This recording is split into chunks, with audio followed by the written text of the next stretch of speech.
Hey everyone, welcome to the Hospi Show. I'm Mark, I'm Alan. and today we're going to talk about this unit that we're currently sitting in, Southern California. It's a, what is it? It's a 3-bedroom? This is a 3-bed, 2-bath. It's one unit in a duplex. Okay, there's duplex, so you run both units. We manage both, yeah. Oh, that part, okay, that changes everything, because we talked about the numbers, and I don't know if you're talking about just this unit. Oh, that was just this one. Or so both that's pretty crazy. 2. All right, so we'll get into numbers and we'll revisit that at the end. But this is a deep dive, and we do these at the different units Alan runs. And so today we're going to talk about this 3-2 bedroom, and it's a duplex, so we're just talking about this unit. Yeah, because it's separate rentable units, yeah. All right, so how long have you been running this one? This one, I would say, is approaching 3 years now. Wow. Yeah, it's one of the earlier ones we got when we started Dimension Rentals. And the person that owns this house, are they like a professional property owner? What would you say? What's their experience? I would, let's see. I would categorize them as a mom and pop investor, but they have a handful, 3, maybe 4 properties. So a relatively experienced mom and pop investor. I see. And how do you know this person? Did you find them on the internet? What type was your relationship? It's kind of a unique connection. So at my last W-2, I was in a carpool to work. So he was not a coworker, a different department at the place, but we were in the same carpool because we live in the same area. So of course, in a carpool, you just chat, what do you do? At that time, working at that job, I was running this business when we first started on the side. So of course I shared, I had this business I'm starting with a friend. We were doing short-term rental arbitrage at the time, et cetera, right? So I quit that last job when we started doing this full time. I would say maybe a year or between a year or 2 after I quit, this owner texted me. And I haven't talked to him for a while, I wasn't super close to him. But he asked, hey, are you doing that business still? I have rental property, or my family does, and the long-term tenant moved out. So it's something we could do together here, right? Work together. What do you guys do? How does it all work? That actually was for a different property of theirs. I mentioned they have a few properties. We actually manage 3 properties for him and his family. Basically all their properties then? It's maybe almost all. I think there's another one they have. Okay, most of them. Yeah, but it's a situation where they had a long-term rental and they're converting it to mid-term rental. So that's how, I'm super happy. I felt super blessed that this guy remembered me and reached out to me. Again, it led to multiple properties that we're managing. If they were to buy more, which I know they're in the market for, I'm sure they would, have us manage it again. And then this one actually specifically, so that's the owner story. The first one we managed for them was a different property. This one, he bought this duplex, and right off the bat, as he was shopping around for a new purchase, he was already talking to me about, do you want to manage it, right? Wow. Can you give me numbers for what I'm looking at? So he bought it, renovated, and then we set it up for him. Okay. Well, you answered the other question. It's like, did the property owner have like a problem they're trying to fix, and how are you the solution? It just, he was looking for a place already. Yeah. So it's we're proven, right? We have established relationships. So he sees how we manage the other properties that he owns. So obviously a big plus side for him is he has experienced the additional rental income, and he's also, I guess, experienced the lack of issues that people might be afraid of. Okay. Right? He's went through that already. Yeah. So a lot of times a property owner that works with you, there's like maybe 4 archetype stories, right? Sure. Yeah. One of them is, I just want to make money. This works. Yep. I'm going to buy a property. That's risky, right? Like there's a person that isn't that afraid if they're willing to buy a property at this, era and run it as a midterm, they have a degree of confidence there. Yep. Some people are leaving temporarily. By temporarily, we mean like 2 years. And they just see an opportunity to make money and not have to pay a bunch of moving costs, right? Like best of both worlds. Mm-hmm. There's just a lot of stories. So this person was cut and dry. Like furniture. Mm-hmm. Did they buy the furniture? So this is we furnished it for them. It's a unique model that we're not really doing anymore, where we essentially had furniture in storage, and the kind of arrangement we came up with the owner is that we'll provide the furniture, the management fee is a little bit higher to compensate for that. But at the end of the day, the owner is still making more than a long-term rental, and they didn't have to do the upfront cost of furnishing. Typically, we're not doing that as much now. We had surplus furniture essentially, typically a mid-term rental owner, whether they're self-managing or hiring a manager, like part of their decision making is what is my upfront cost for furnishing? How am I going to get that done? Am I going to do it myself? Am I going to hire a designer? Right? But in this case, we did set it up for them. Okay. And let's talk about how much did you think it was going to make, and has that exceeded, or not met your expectations? Yeah, the numbers. Being that this was one of our earlier mid-term rentals that we've been managing, in general, over the past 3 years, I've come to learn how much demand there is for mid-term rentals, which also plays out to how much more you could charge for them, right? So some overall numbers, I just did a check online earlier. The estimate for a long-term renting this unit unfurnished is about $3,500. So again, it's a 3-bed, 2-bath. And it was renovated when the owner bought it, so it's pretty new. We're currently charging between $5,000 to $6,000 for it as mid-term rental. When we first started, I think I had the price at $4,500. And I essentially, like I mentioned, I realized like I was underpricing it. We were testing increases in price, and it didn't affect the vacancy. So $5,000 to $6,000 is where we're at now. Occasionally, it could go more than $6,000, especially the highest value bookings in general you get from mid-term rentals are the insurance placements. So I wouldn't be surprised if there's a need for insurance placement that we could charge maybe $7,000 for this.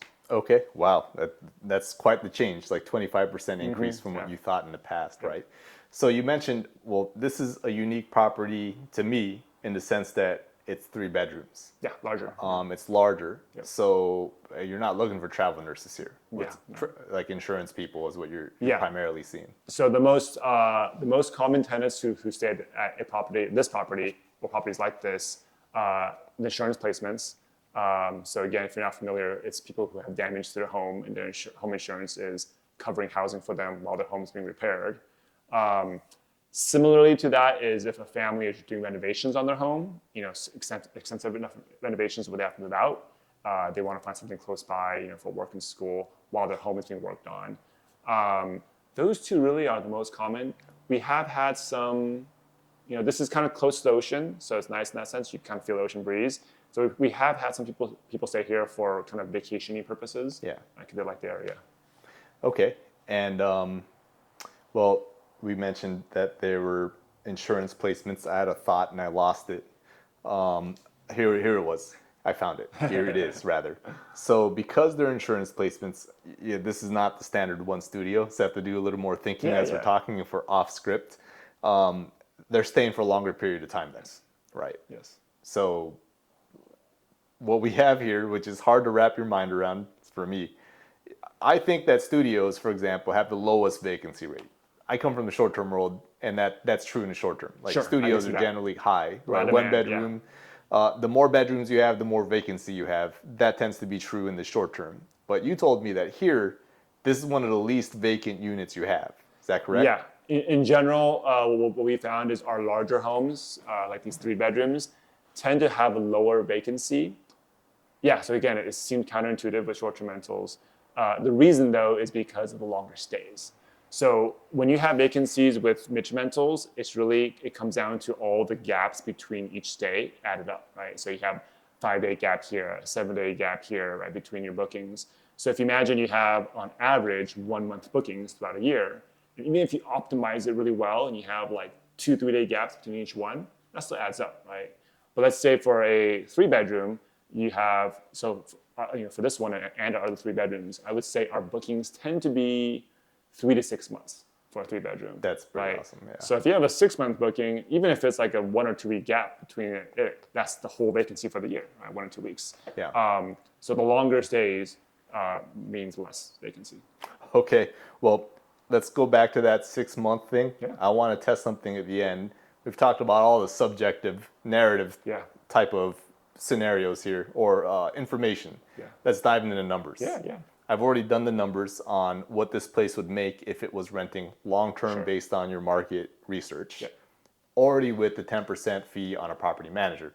Yes. Zero vacancy on the long term. Sure. So we'll say zero vacancy. The owner would make $37,800. Okay. So let's do the backwards math. $3,500 per month times 12. Yep. $42,000. 10% is $4,200. So Take off 10%. Yeah. yeah, take off the 10%. $37,800. Right. Okay. So that's just again $37,800. We'll try to put it up on the screen for you, but let's take this into the midterm rental, which the numbers get kind of disgusting. So We'll use 5,000 as the lower number. just use 5. You want to use 5? Okay, $5,000 times 10 because vacancy is lower. It's 5%. You said right? 10%. So 10%. That's So about a month vacant typically. Yeah. is that right? Hold on. Let's see. We could be conservative. 10 or 11 months either way. Well, I want to. So 3. If it's a 30-day month now, let's say 28 days in a month. Sure. Times 1. So 3 days out of the month. So 3 times 12, 36. month, yeah. So 365 minus 36. 329 days divided by 30. Yeah, about 11 months. Sure. So it's about 11 months. Sorry, I did a bunch of No, math. that's okay. there. Yeah. So about 11 months occupied. So 11 times 5,000. That's really conservative. Is that conservative to the point where it's not even a real number? You No, know? it's real. So typically 5 to 6,000 is what I aim for midterm rentals for this one. Okay, got it. Because sometimes you price it too low and it's like, well, that's just as bad as pricing it too high. Yeah. Yeah, the data is like insufficient. So we'll say 5 is the floor. Sure. So $55,000 is what you would typically get here gross, Yeah. right? That's with the vacancy already. Yes. So that's with the vacancy. So you have your calculator? I do. Yeah, they probably need it. So what's your fee here? We charge, This is 20. so Is it 20? typically we do 15%. Because we furnished it, this is 20%. But I mean, I feel like if we kind of come with a default mindset of owners furnishing, right? If we were to get this property now, we would have the owner furnish it. So let's just use 15%. Okay. Yeah. I see what you're saying. Yeah. We're offsetting it a bit because we provided the furniture. Yeah, exactly. I see. Okay. So we had $55,000. You want me to take off the management fee? Yeah. And do they pay for utilities? They do. How much are utilities? So let's see. Oh, you know what, actually? This one, again, very unique setup. It's almost like a blend of arbitrage and management. Okay. So we do pay utilities, but that's why we charge the high percentage to kind of cover that. Fair enough. Yeah. Fair enough. So again, let's kind of just assume the default approach is where if this was a new owner and they were setting a midterm rental, right, they would furnish it themselves. We charge 15% as our management fee, and they pay utilities. So utilities, I would say 200, 250, I think is a good estimate. Okay. Well, 200 probably. We'll keep that in the back of our minds there. So what is it with the property? With taking off management fee? Mm-hmm. Okay, so taking off management fee, we're at $46,750. And then $250 a month for utilities, right? Yeah. So $250, subtract $2,750, which is the monthly utility fee times 11, since 1 month is vacant, right? Yeah. So sorry, say what, 2,750? yep. Okay, so 44,000. And then what we say, so 38,700, I think. Hold on, 42,000. Yeah. So yeah, 37. So the difference here, It's about 6,000? yeah, just about. So is a long-term rental, if you were to long-term rent this unit for $3,500 a month, which is the market rent, they would get $42,000 a year, but with a property manager, you're getting $37,800, and that's assuming zero vacancy, which Sure. is Long-term stay, yeah. Yeah, it's a long-term stay. So if you midtermed it, what would you get? So midterm rental, gross rent, take off the management fee, and your monthly expenses, like utilities, it nets out to 44,000. And that's the floor. Yeah, so this is using a conservative estimate, 5,000 a month for Mitch rentals. So to me, this is the low end. Yeah. Right, because I mean, if you get what you're saying you get, which is closer to $6,000, Yeah. then you slap on another 5-10K on there. Yeah. Right. Yeah. So, And so this is the minimum return that I would feel comfortable telling a potential owner of how the property like this could do. And so that's one of the advantages of MTR. Your floor and your ceiling on a long-term rental is $37,800 here. But for the midterm, your floor is 44, and then the ceiling though, it can get pretty disgusting. Like I mentioned, if you get the $6,000, $7,000, bookings, then you'll be making more of this. Yeah, I mean, I want to check something out real quick, just real fast, man. Yeah. If you get $7,000 a month, and then you do 6 months, I mean, if you're getting $7,000 a month here in a midterm, it's double what you would get long term. So in theory, this place could be vacant half the time, and you'd still make, you'd make just about as much. Yeah. Right? So that's a good way of putting it, right? Where if you kind of know your minimum rental rate, if I rent it out for at least this many months of the year, I've matched what I'll make as a long term, and everything on top of that is bonus. Yeah. How much do you think it would cost to furnish this place? Let's see. Minimum. With like kind of medium level quality, right? It's not luxury. It's not like the cheapest things. A 3-bedroom, you could get it done in like 15,000. That's like your pinching though, right? 15? Not pinching. It's like medium. Pretty medium. That's actually pretty right. I think so. If you're going to cheapest everything, right? Like IKEA everything, it could be less. Yeah. But the way most of our properties are, I would say, at that medium level. Furnishing quality. Right. I mean, because we did a lot of short terms, and it's around there. Yeah. So give or take a couple $1,000s, it's around there. Now, is that like with the fridge and the washer dryer, or not with the fridge? This one, let's see. Did it come with it already? I'm trying to remember.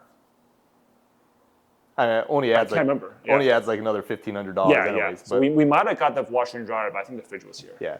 So the number is comparable to that. It's not going to be too much more or less unless you're just trying to do something different, right? Yeah. So those are numbers on this unit, and this is just one. Again, it's a duplex. Yeah. So the other unit's also a 3-2. Guess kind of similar numbers. There's some amenity differences, but otherwise, the space is similar. And again, the owner bought the duplex, and we're managing both of them. That's funny, man. You can literally live in the other duplex. You can house hack this with a midterm rental, and it will cover both. This is one of those people have talked about house hacking. You can combine house hacking with a short rental. You combine it with midterm rentals. You can house hack and then buy the room, right? So it just a lot of options there that meet your financial goals. Okay, well, talking about these is always fascinating, and hope you got some from that. Do you have anything else to add, Alan, or are you good? No, it's